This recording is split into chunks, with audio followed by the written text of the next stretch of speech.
Spring training is finally over. The White Sox finished things off with a loss to the Chicago Cubs on Tuesday afternoon. Romy Gonzalez and Andrew Vaughn both hit home runs, which was a good sign. The White Sox now turn their attention to the 2023 regular season and the big matchup with the defending champs, the Houston Astros, on opening day. Is it beneficial that the White Sox are flying under the radar? And what does Rick Hahn think about the team he helped assemble? You are Locked On White Sox, your daily Chicago White Sox podcast. Part of the Locked On Podcast Network, your team every day.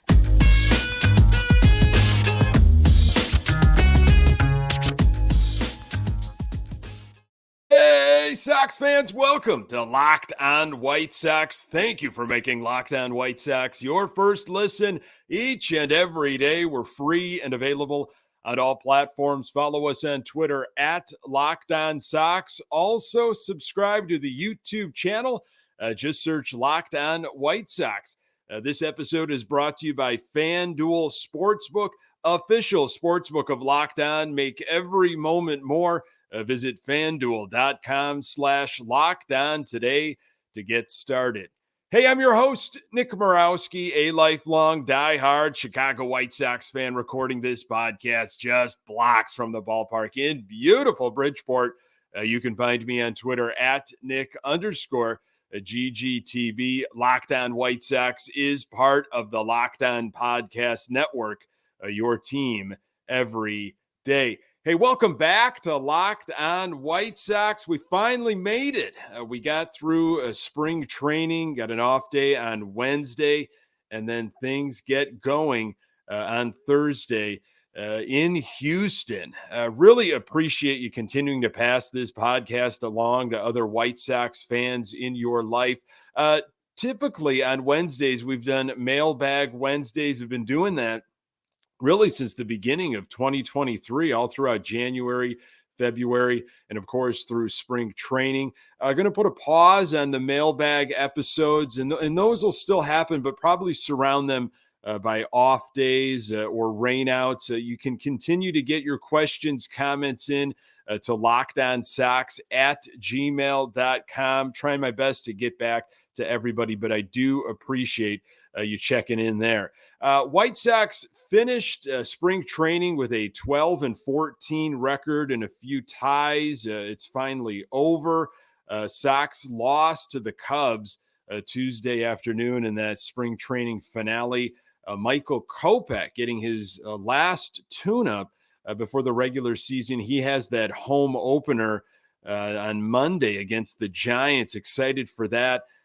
He went 4 1/3 innings, 5 hits, 5 earned runs, 3 walks, 7 strikeouts, gave up a home run. His spring ERA, 7.11. I don't think Michael Kopech loved his outing on Tuesday, but he got his work in, and by all accounts, he's leaving Arizona healthy.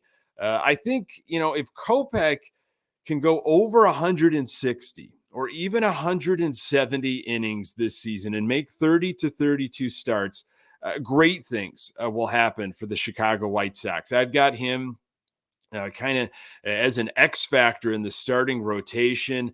We've been hearing a lot about that knee all the way up, still in spring training, just making sure the knee is right. And I really do believe that's why he's your number 5 right now. I don't think the White Sox want to throw Mike Clevinger out there in front of the home crowd on Monday. But I do believe they wanted to give Michael Kopech just another day of rest, and that is why he's 5. I do think things are going to flip eventually, and Clevinger will be your 5th as the season gets going. But I have high hopes for Michael Kopech. He's realizing, look, I'm not the flamethrower I used to be. I can still get it up there. But, I'm trying to be more of a pitcher, not just a thrower. And again, if that knee is right and if he can stay healthy with all of our players and pitchers, I think this is the year. I think this is the year Michael Kopech breaks out. Schilling and Warner were the other White Sox pitchers. 8 runs, 7 hits, 4 walks. and 10 strikeouts. That's what the Sox gave up to the Chicago Cubs. White Sox offense on Tuesday, 5 runs, 13 hits, 4 extra base hits, home runs by Romy Gonzalez, his 6th in spring training, and Andrew Vaughn, which was a great sign. Sox were 1 for 10 with runners in scoring position. I talked way back in January that I thought this will be the year of Andrew Vaughn. I don't think he's going to be the team MVP, but for him individually, this will be a breakout year. Getting to play first base on a regular basis and not having the lingering doubt of how long will Jose Abreu stick around. We know Andrew Vaughn has the power and can hit to all fields.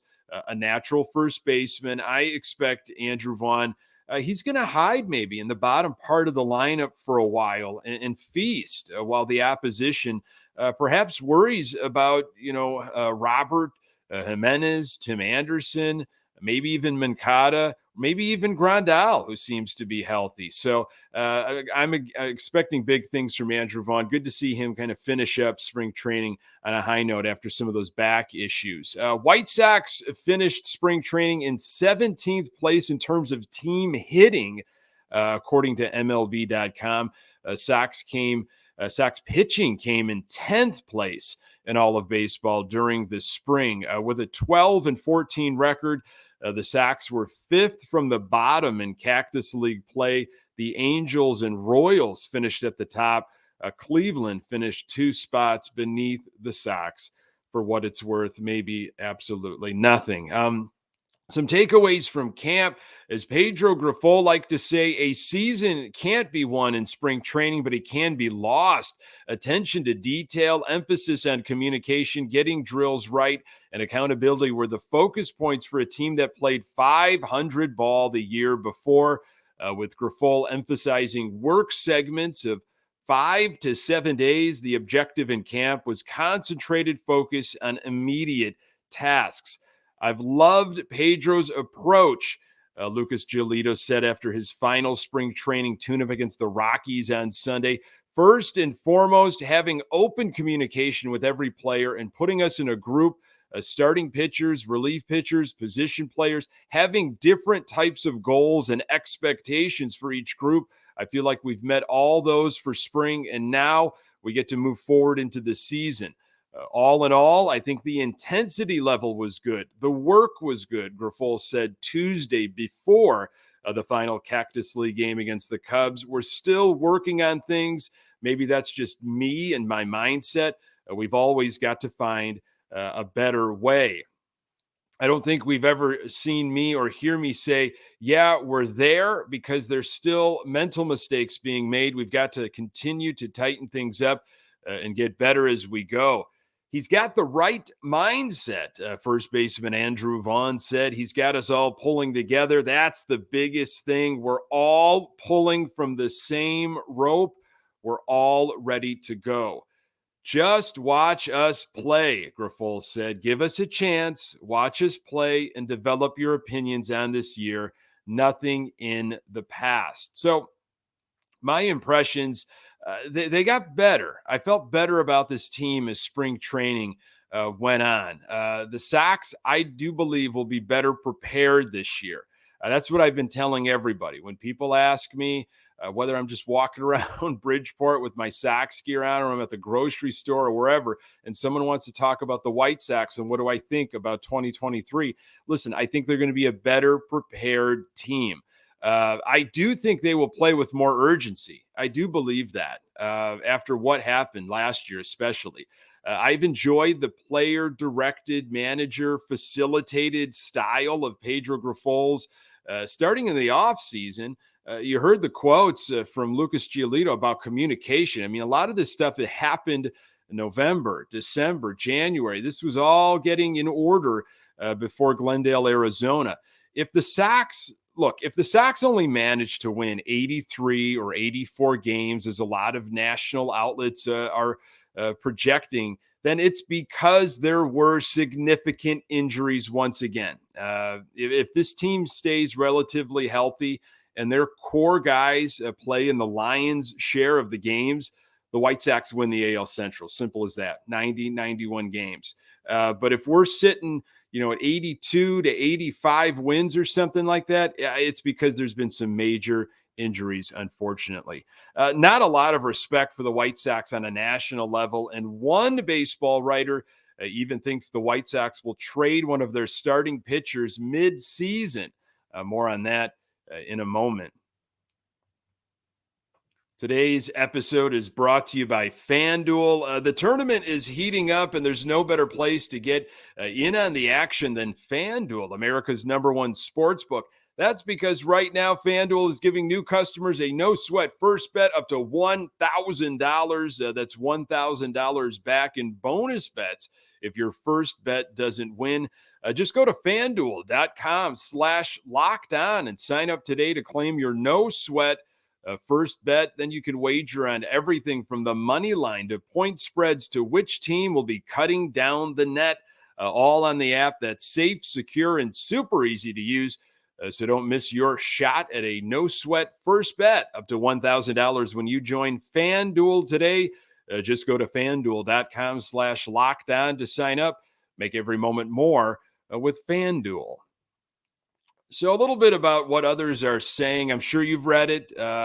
This is something that I do to a fault every single year. Right before the season starts, I comb the internet for every article, every projection I can find. I usually dismiss the ones that I don't agree with, but there's some interesting ones out there.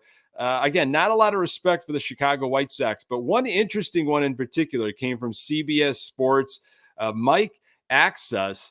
And this is what he had to say. Phillies are going to trade for Lucas Giolito. And this is what he wrote about. The White Sox entered 2022 as AL Central favorites, slogged to an 81-81 record, then had an underwhelming offseason that saw them import Andrew Benintendi and Mike Clevenger and not much else. They also lost heart and soul first baseman Jose Abreu. Chicago still has same depth issues that dragged the team down a year ago.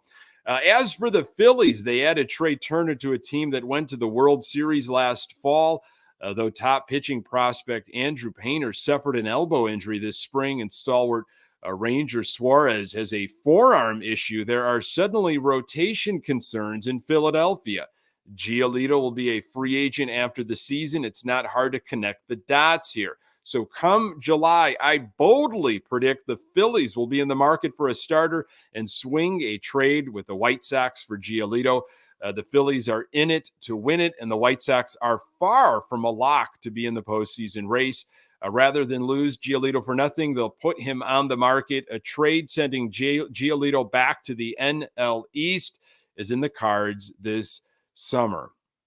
I get where he's coming from. I absolutely do. This is his walk year, and everybody projecting the White Sox to be kind of out of it. Maybe they're sellers and not buyers, and Giolito would be a candidate to be moved. Look, my prediction is that Lucas Giolito has a solid year.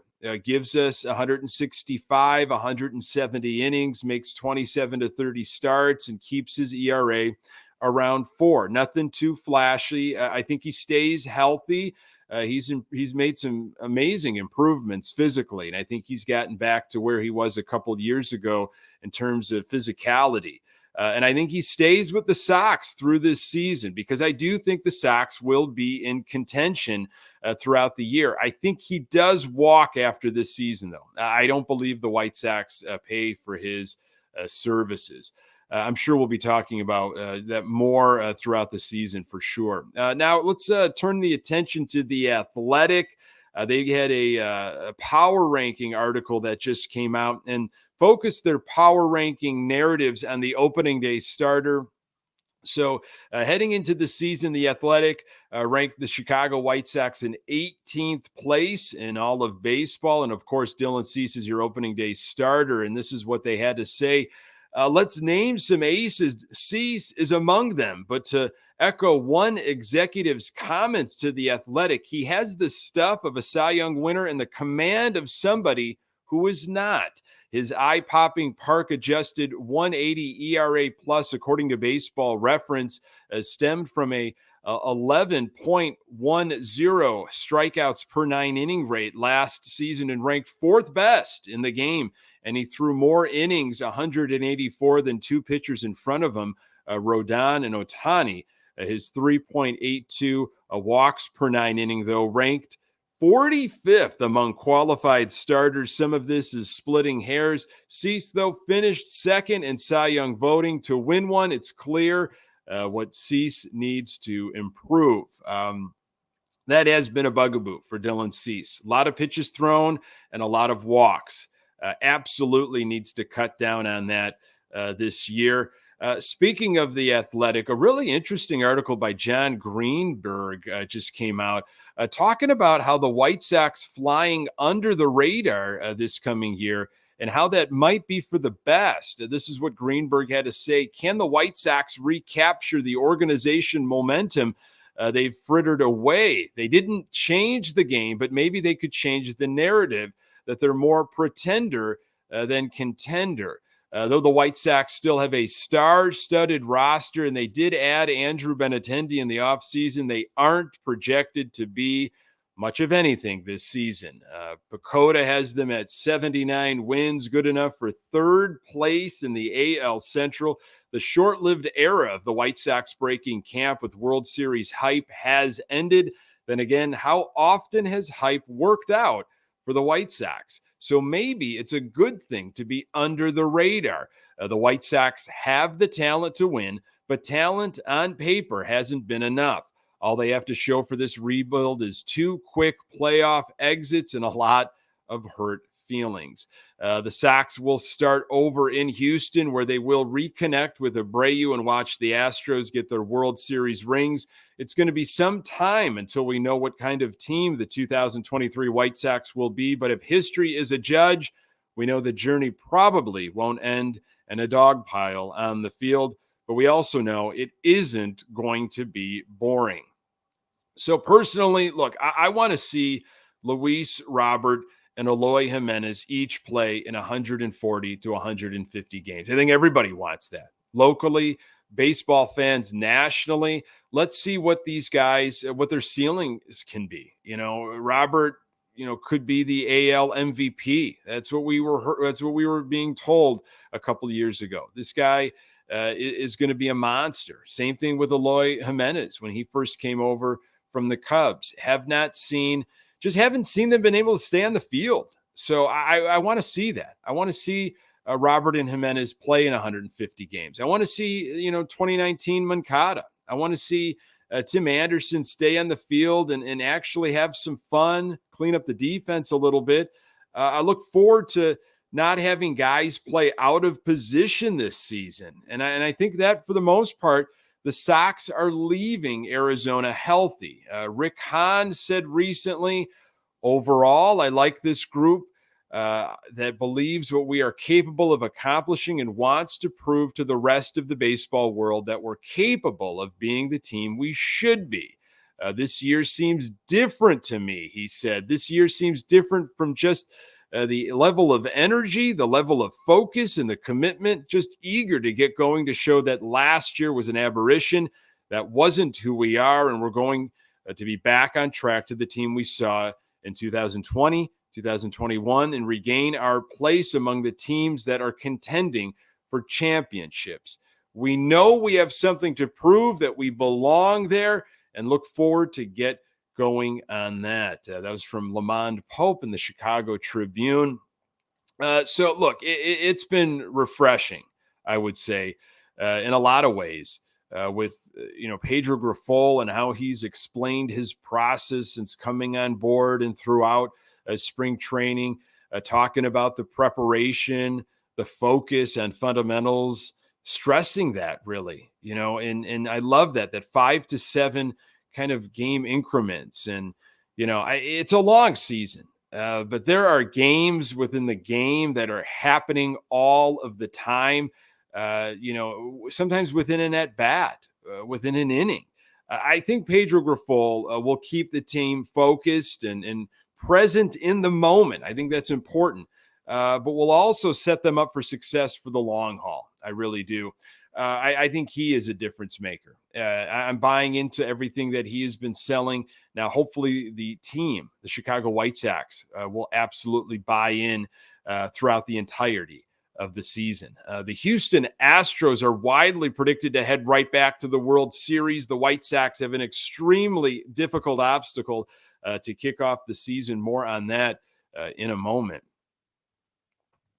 Today's episode is brought to you by Ultimate Baseball GM. Hey, I'm really excited about our new partner and sponsor of today's episode, the mobile game Ultimate Baseball GM. Ever dreamed of becoming an MLB GM and managing your baseball franchise? Well, your dream can come true, and this game is definitely for you. Manage every strategic aspect of your team, play through the season, and lead your team to glory. You're responsible for hiring the right coaches and staff, scouting and drafting players, navigating your franchise through free agency and all the ups and downs of a season. All this in a challenging and realistic game world. Ultimate Baseball GM is completely free and playable offline. Play on the go as you want and when you want to. Now is your chance to prove that you can be more competent than Rick Hahn. No guarantee that you'll have as much job security as him, but it'll be fun to have a seat at that table over and over again. Hopefully you set the market and be proactive instead of reactive. Locked On White Sox listeners get 100% free boost to their franchise when using the promo code Locked On in the game store. So make sure to check it out. Download the game. Just visit probaseballgm.com. Scan the code or look it up in the app stores. That's probaseballgm.com. Ultimate Baseball GM. Start your dynasty today. Speaking of a dynasty, the Houston Astros feel like they are ready to go right back to the World Series. A lot of folks obviously picking the Houston Astros to win it. Sox kick the season off against the Astros in a 4-game series. Take a look at the pitching matchups for opening day. Compliments of Scott Merkin from MLB.com. Got this on WhiteSox.com. Cease, who was, of course, 14-8 last year with a 2.20 ERA, making his first career opening day start, breaking a streak of 3 straight opening day starts by Lucas Giolito. Cease finished second, of course, in the 2022 American League Cy Young voting behind then Astro Justin Verlander, and becomes the 7th White Sox hurler since 2015 to get an opening day nod. Cease struck out 227 last year against a major league high 78 walks and 184 innings pitched. He is 0-3 with a 6.30 ERA over 4 career starts against the Astros, and is 0-1 in 1 start at Minute Maid. Going for the Astros, left-handed pitcher Framber Valdez. Valdez was 17-6 with a 2.82 ERA last year, making his 2nd consecutive opening day start for the Astros. Last year, the Bulldog lefty led the AL in innings, a little over 201. Quality starts, 26 home runs per 9 innings, 0.49, and ground ball percentage, 67.3, while ranking 2nd in wins and opponents' OPS. He set a major league record with 25 consecutive quality starts from April 25th to September 18th. Valdez parlayed those numbers into a 5th place AL Cy Young finish. Valdez is a workhorse starter who failed to throw at least 6 innings only 5 times in 31 regular seasons starts last year. With that in mind, he's got the best bullpen in baseball behind him, led by all-star closer Ryan Presley, Rafael Montero, Brian Abreu, Hector Neris, and Ryan Stanek. The Astros had the best relief ERA, 2.80, best strikeout rate, 28.3%, best fielding independent pitching, 3.05, and best left on base percentage, 76.8% of any team in baseball last season, and were untouchable in the postseason. I am hoping to talk with the hosts of Locked On Astros for the next episode to get a better sense of what the White Sox are in store for. But after reading that, we've got our hands full for this opening series. It is not going to be easy at all. I think Jose Abreu is going to have a big series. He's been waiting for this since November. But again, anything can happen. I'd love a split, but we'll see. Just exciting to have some White Sox baseball back. It counts. It matters very, very soon. Folks, thank you so very much for making this podcast part of your daily routine. You can find the Locked On White Sox podcast absolutely everywhere you find your podcast. We're on Twitter at Locked On Sox. You can find me on Twitter at Nick_GGTV. Hey, don't forget to subscribe to our YouTube channel. Thanks for making Locked On White Sox your first listen. Now, for your second listen, check out Locked On Fantasy Baseball. Win your league by listening to Matt and Dom every day as they bring you the very best of fantasy baseball strategies. Find Locked On Fantasy Baseball wherever you get your podcasts and on YouTube, part of the Locked On Podcast Network, your team every day. On the next episode, I'll preview the Sox and Astros matchups, that 4-game series, and continue to get excited for the 2023 season to start. Really appreciate you making time for the Locked On White Sox podcast. I'm Nick Morawski. Until next time, go Sox.